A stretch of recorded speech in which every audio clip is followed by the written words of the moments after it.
Had some audio issues. I think I got it resolved. If I didn't, make sure you comment, let me know. But I think it was a USB issue. Hopefully, I did a mic check and it sounded good. So I talked a little bit about the Cowboys. I may just kind of redo it and then just I'll record it and put it back in there just because I did get a little messed up with it. But more importantly, we got to change the subject a little bit. Your boy's a Canes fan, and I'm going down to College Station, Kyle Field, because they say that's the greatest stadium to watch a college football game. So I want to see if that atmosphere is half as good as they say it is. More importantly, I need to make sure my Canes are winning.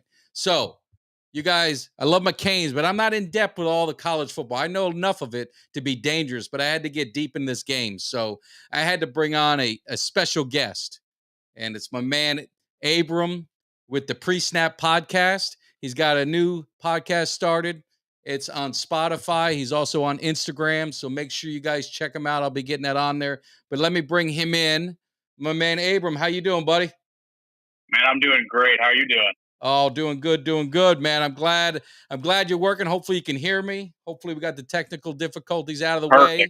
So that way you're the most important part of this show. Oh, I love it. So anyway, again, you're doing the Pre-Snap podcast. You get deep into college football, and I know that's a passion of yours, almost like the Cowboys are a passion of mine. So what's your overall thoughts before we get deep into Canes game? What's your overall thoughts of this season so far? It's been a lot of upsets, a lot of craziness, and I guess that comes with the territory with college football.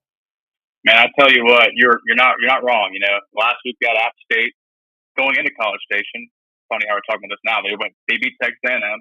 They also had Marshall beating Notre Dame, and Bama looked a little iffy last weekend as well, but I still think they're a juggernaut. Georgia's up there as well. But I mean, this season is just college football is unmatched to me. It's a beautiful game, and we're in store for a great season and a great weekend as well. Well, hopefully it's a great weekend. I'm going to the game, and then I got to drive back up. I don't know what I was thinking. I'm making the drive back up to Dallas. My wife and I are going to hit the game. Thankfully, it's a 3:30 game, so I'll get to sleep in a little bit. But oh yeah, what's your thoughts? I just saw breaking news with our number one receiver. He's from my hometown, Coconut Creek, Florida. The X-Man number 7, Xavier. Yep. What kind of impact do you think that's going to have? Now, see, I think it's obviously going to be impact. Whenever you lose your top receiver, it's a big blow to your team. But they got some studs along that receiving core. You got Michael Redding, you got Rashard Smith. They'll have to elevate their game. But I think in terms of losing him, it's not as big as an issue because I think Texas A&M is more loaded at the D-line position than the back end. So I feel like a loss to receiver, it'll affect them, but not to the extent that, the spread has changed by 1.5 based off that breaking info. But I think that Miami's issues won't be through the air. I think their issues will be on the ground. Oh, that's interesting because there was something, and again, the quality opponent. So you're probably going to correct me on this because the quality opponent. But I was reading where A&M has only allowed an average 112 passing yards a game with a low point average attempt. But I guess it's probably more indicative of the opponent they were playing. That's exactly true because week 1 they played Sam Houston State. They won 31-0, and then last week obviously they lost to App State. But if you watch that App State game, all App State did was just drain clock and run the ball, which they did it effectively, surprisingly, which is why it was such a big shock to everybody. They held the ball for 41 of those 60 minutes and just pounded down their throat. But I do think Texas A&M, even though I just said that, I do think their strength lies in the D-line over the back end. So losing X is a blow, but I think they'll be able to rebound with guys like Redding and Rashard Smith. So, I need my 9 jersey. I got, Van Dimes, that's the shirt that's coming out. I didn't get it in time for the game, but what's your thoughts of him as a prospect? Because the Canes have been, without a quarterback since Ken Dorsey. And then, you got my man Van Dimes in there. What's your take of him? I love him. And I know he has a lot of hype this year, obviously, and he's also only played 2 games this year, but through those 2 games, 33 of 45, so he's pretty accurate with the ball. He doesn't put it in harm's way either. I don't think he makes a lot of irrational decisions on the pocket. He doesn't make mistakes. He's got a solid figure. And obviously, he played between Pickman and Southern Miss this year, so there's not much to go off that. But I just think his stature and his arm ability to be able to make most of the throws on the field, I think he's much better than the quarterback they have at Texas A&M right now. Put it that way. And speaking of A&M, so right, you've got what's his Haynes King. He won the Haynes starting King. job. Hasn't looked too well, and it looks like Max Johnson, obviously the transfer from LSU, he's waiting in the wings. Do you think you think they're going with King and see what happens, and if things get a little rough, you think they might make a change? So going into the season, I personally thought Max Johnson was going to be the starter, and I kind of banked on that. And so when Haynes King was announced starter, I was kind of not shocked, but a little surprised. And I still think Max Johnson's a better quarterback, but I think they'll roll out Haynes King. But like you said, things get dicey because if you watch the App State game, he had 97 yards passing. They couldn't get anything through the air. Yeah. If things get dicey, say Miami gets a quick turnover, they get up 10-0, Haynes King has thrown a pick, he's inaccurate, kind of looking irrational out there. They might go to Max Johnson because Max Johnson's a solid quarterback. He was great at LSU last year, so I wouldn't be surprised if they did pull Haynes and let Max Johnson get a chance at the big stage. Yeah, well, and you kind of led me in my next question. You must be reading my mind. Stage. So this is I've never been to this stadium. I don't know if you've been there, but with Miami, the thing is a U back, right? So that's what everyone's. I've been saying that for 10 years, a U back. And aside from the Notre Dame game a few years ago, every opportunity that Miami's had to make a statement and not necessarily even a win the game, but I mean make a statement that hey, we can we're in hostile territory, we can hang with the best of them. They've gotten blown out. And and it's just been Clemson a couple times, Alabama, obviously. It goes down the list of the games where they had opportunities to make a statement. So I mean, this is a statement game. You'd agree this is probably a statement game for Miami. What's your take on this? Their mindset. They got Cristobal. Is this a type of a team that can maybe finally make the statement that the U is back? I think that Mario Cristobal was the best hire this offseason. First off, to get that out of the way, he played at Miami. He knows the culture. He's an elite recruiter. And this is one of those games. So to zoom out on the college ball landscape, in a few years, we don't know what's going to happen with all this conference realignment. The SEC has been dominant for however so long, 15, 20 years. If Miami can go into College Station and get a win in front of those fans, Jimbo, that coaching staff, those five-star players they have over there, that's something you can sell to recruits down the road for the next couple classes. You don't have to go to the SEC to win big. Come to Miami. We just walked into A&M. We got to win on the road in the SEC. This game is pivotal in terms of Miami's already going to recruit well with Cristobal, but to even elevate that to a higher level, I think this game goes a long way in determining that. Yeah, and I tell you, it's just it's funny with all this realignment, and you don't know where some of these teams are going and what's going to end up happening to some of these conferences. With Miami, I remember they were when I was growing up, they were an independent. I remember that was the big thing, and then they went to the Big East, and then they went to the ACC, and it just blows my mind that they have not won an ACC championship. I know. And we all assumed it's going to be Florida State on one side, Miami on the other. They've never even met in an ACC championship game. So, Miami, to your point, is they've got to make a statement. They've got to show, because Miami fans it's interesting. It's a small school. They get a lot of heat because they don't draw well. But they only have like 8,000 or 9,000 kids. So they're relying on the city of Miami to support them. And it's a front running town. I mean, I grew up there. I understand it. If you do not play well and they're not big games, they're not going to show up. So this is one of those games, again, that can put a stamp, put the flag down, the U is back. And then that's something they can build upon the rest of the season and get that crowd going, because it's not the Orange Bowl. The Hard Rock's not the Orange Bowl. That was probably the greatest stadium I've ever been to watch a game. Just the mystique and the magic of that, of being in the Orange Bowl is like nothing else. But hopefully this is something they can get back with. So what would be your keys for Miami? What, I'm watching a game, I'm going to be there. What should I be looking for to say, okay, things are happening the way they should? This is good for Miami.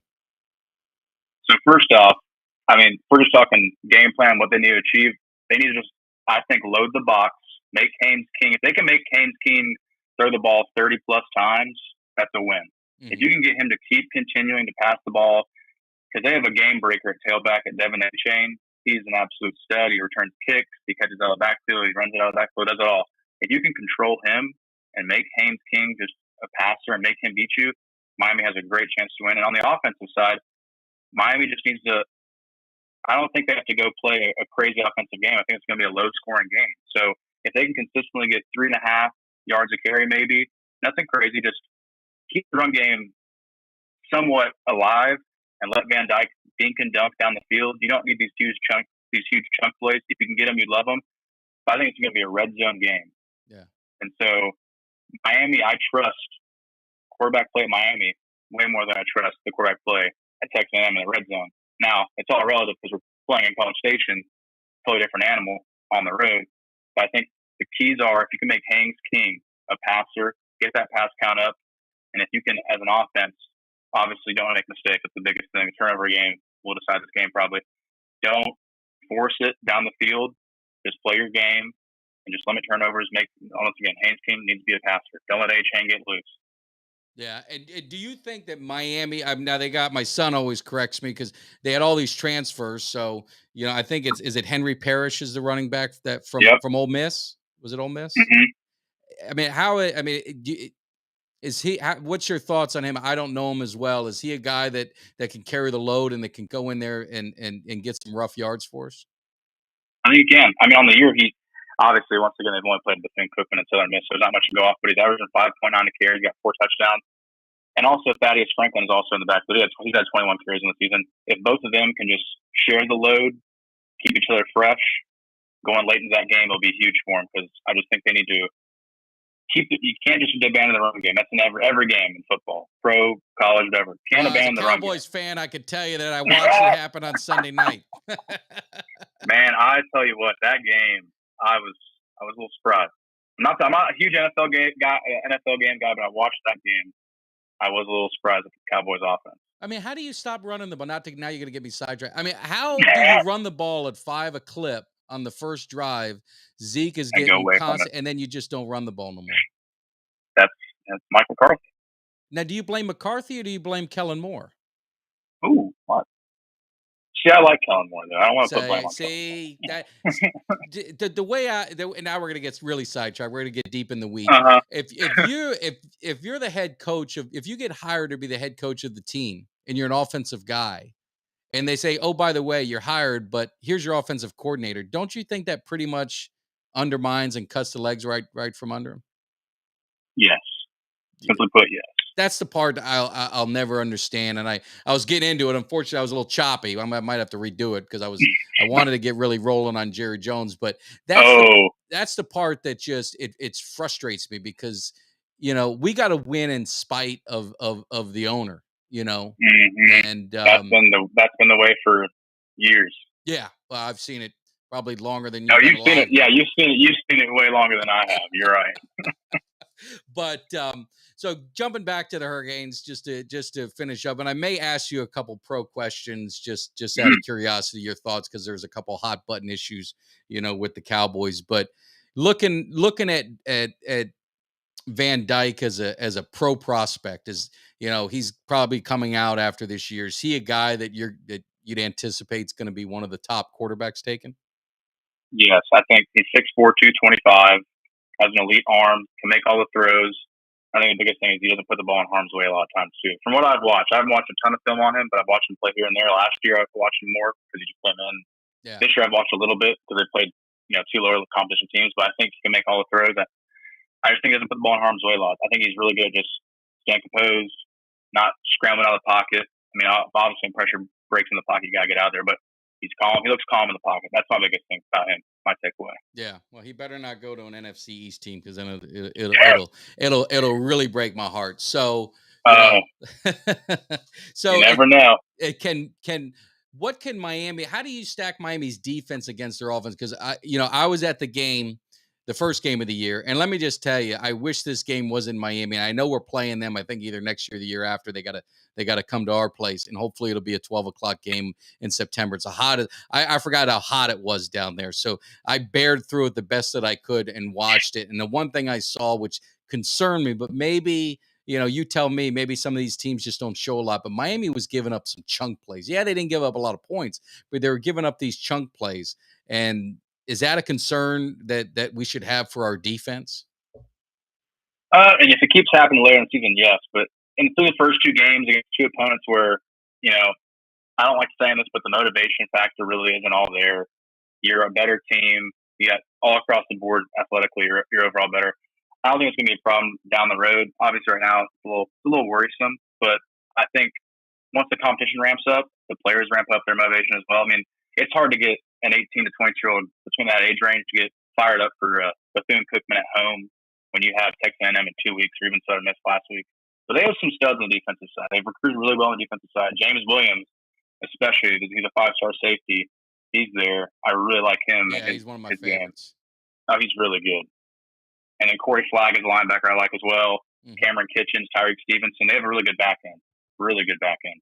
Yeah. Well, I'm hoping, like I said, I can't go 0 for 2 in Texas. That'll be, that would be rough. That'll be a rough drive, rough flight back home. I know, the hate will be in full force from all sides. It won't be the Cowboys. I'll be getting the Canes hate too. So, So give me your summary. How's the game going to play out? Who's going to win? Okay, so I've gone back and forth a lot. When I discussed this on my podcast the other day, I've been going back and forth, and really, I see this game being a low-scoring game. So if you're a betting person out there, the under 44.5 is probably your best play. I don't lean aside, although I saw the line went up to 6.5, which is interesting. I think it's going to be a low-scoring game. I think either way, 23-20, 20-14. I just think the problem here, I hate to say it for you, I think Miami would have had a better chance if A&M didn't lose to App State last week. I think if A&M would have beat App State and still felt like they were an elite team and were comfortable at home and nobody can beat us, they would have came in a little lackadaisical. But I think that ends up hurting Miami a little bit. So I'm rolling with the Aggies by 3. But I could easily see. So that means Miami's going. That's why I think Miami will cover the 6.5. But I can easily see the opposite happening. I just think the atmosphere. And for Christian Ball's first big road test, I mean, he was at Oregon, so he's played big atmospheres, but he's never played in an atmosphere like College Station. Yeah, and I think it's going to be challenging. And I got A&M by 3, but I think this game could be swung either way. So it's really not a confidence pick when I say A&M by 3. It's like a 51-49 just because of the home field. If it was in Miami, I would have said Miami by 3. Yeah. No, I get it. And this was a game that I thought would be a toss-up. And I want to win, don't get me wrong. If Miami plays well, plays hard, and they lose, a close game, it's not going to crush me. This was one of those games. You know how it is. Tough place to play. You just want to compete. And if they got a chance to win at the end of the game, I just don't want them to get blown out. I've seen that. I just can't let that happen. I know you've seen it, and it's just in the back of your head lurking. I don't see this game being blown. If they get blown out, I'll be shocked. And I'm personally rooting for Miami because I'm an Auburn fan myself. So I don't buy into the SEC. I'd rather see every SEC team lose outside of Auburn. Well, so I'm definitely backing the Canes on that. I'm with you on the SEC stuff. So I don't know if you've seen the show. I don't know if you've seen the podcast, but we got a Vegas insider. We got Uncle Cheech. We got Uncle Cheech on the show. He does his picks. So I want to see what your thoughts are on his picks because he does some college. He does pros. If you want, we can just stick with the college because, I don't know. I can do either or. Okay. So he's got, and you tell me if you agree or disagree, he's got the lock of the week is Georgia giving up 24 against South Carolina. Oof. I tend to agree on that one, even though it pains me to say it. I think Georgia's going to roll. Carolina on the back end. Are they as good as what we've seen? I mean, they've annihilated all these teams. Yeah, I think they're still elite. I don't think they're elite to the extent they were last year. I think the Oregon team they played week 1 was a little overranked. Not taking anything away from Georgia. I just think that there's more to be seen. It'll be interesting to see how they play on the road, but I do think Georgia minus 24 is a very solid play. All right. Now, what about his upset special? There's a pro game. Upset special is Miami plus 3.5 over Baltimore. See, that is what. So I watched a lot of the Dolphins-Patriots game this past weekend. Yeah. And I love the coach of Miami, McDaniel. Yeah. From the 49ers. Doesn't look like a coach. Doesn't look like a coach. I know. He doesn't. He doesn't at all. I was actually watching something earlier today on, I think it was Around the Horn or something about him. But I like him. And I like the offensive scheme. So he's taking Miami plus 3.5. He's taking Miami with the 3.5. That's his upside. Okay, yeah. I could see it. Tua played good against the Patriots. Tyreek Hill, Jalen Waddle. You got some Mike Gesicki. You got some studs out wide. Maybe Uncle Cheech. And the Ravens. I don't really trust the Ravens I mean, I like Lamar Jackson. I just don't trust the Ravens. Okay. Just real. I'll give you a one quick yes or no, or you can elaborate if you want. Is he? Would you sign him to a long-term, high guarantee deal? No.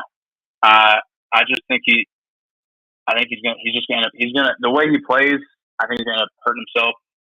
I don't want to project an injury. It's terrible, but I just think that the style of play, running around, these read options, all these RPOs, sprinting out of the pocket, like guaranteed money, no. Long term contract with no guarantee, different story. But he wants a lot of guaranteed money, and I don't know if I would be as a franchise we want to give up all that money. Yeah, guaranteed. No, I'm on you. He turned down 100. I think it was 130 million guaranteed. He wants 250. Oh my gosh. He wants 250 guaranteed. Gosh. So no, not a chance. I don't see it happening. All right, here's one I'm worried about Uncle Cheech on this one. The Bucks minus 2.5 over the Saints. That's a road game. So Bucks minus 2.5 over the Saints. What's your thoughts on that? It's Chris Godwin's out, right? Yes, he is. He got hurt. He got hurt his hamstring. He's out. Oh, I don't know. And I don't think. I mean, even though the Buccaneers beat the Cowboys handily, they didn't on offense. They didn't look that sharp to me. I mean, they only scored 19 points, and without Chris Godwin, you still got Mike Evans. You got Leonard Fournette. There's somebody I'm missing. They got somebody else out wide, but I don't know. That's tough. They got Julio Jones. They got Julio Jones. They got Julio. They got Julio. Yeah. I don't know. If it was me, I might lean the Saints. Even though I don't think Jameis Winston's much of a quarterback. Okay. The Saints have had the Bucks number for a long time, and Winston smoked the Bucks. In New Orleans last season, obviously before he got hurt. So I'm a little concerned with that one, but I'm gonna trust Uncle Cheech, and you're vouching for him. You're vouching for him. That's important. So we'll see what happens. The last one, Oklahoma giving 13.5 over Nebraska. Firing their coach. Do they play inspired, or are they gonna just call it a season? Tough. I wouldn't even touch that game. But if I had to pick a side, I would probably lean Oklahoma, because I think Oklahoma's going to just open up the whole playbook, and just they used to be huge rivals back in the day. They're going to try to make an example, I think, out of Nebraska. It's their first big test this season. I think they'll try to lean aside. I'd probably lean Oklahoma with 13. And how stupid was Scott Frost to leave UCF? Very stupid. And that's a perfect example of like Nebraska. Seeing he only had one amazing year. If you look before that, he had like a 6-6 year, a 5-7. They took 1 year and said, "This is the guy that's going to just bring us back to relevance. You need longevity." And I think he was dumb leaving UCF. You could be at UCF and just win eight ball games a year, 7 ball games a year, make a bowl game, and be there for 15+ years. Yeah, he'd be a hero. He's what I would call the Butch Davis for us. So we had Butch Davis. And he took the money to go to the pros and the Browns, and I think it was the biggest mistake he made, and it really ended up hurting Miami. I think it hurt Miami in the long run as well. So, I think sometimes these coaches, they want to chase the money, and I know he's an alum, so he's got a lot of passion for Nebraska and this and that. But yeah, that didn't work out well for him. So we'll see what happens. So, well, I gotta say is I was worried about Uncle Cheech. He started off hot. And then he cooled off last week, but you're vouching for him, so make sure you don't make it public. I don't want any any of the people coming after you if they went with these picks and end up losing. But we'll see. Well, this year I do a little college ball betting. I think I'm 6-6 on the year, so I'm looking for a big week this week. Wow, I'm 500. That's Uncle Cheech says if you're 500, you're doing all right. You just need to get creep a little over it. Now, do you do any parlays? So what I do an NFL parlay once every Sunday, just one. I do like a 4 or 5 team. Sometimes it'll be spread, sometimes just money line. I don't really parlay college. I just like to do spread in college. But NFL every week, I do a couple 4 or 5 games. I just put them all together. All right. Well, you need to go back. I mean, your homework assignments. You go back and listen to Uncle Cheech. He talks about parlays, and his father was a bookie in New York for a long time.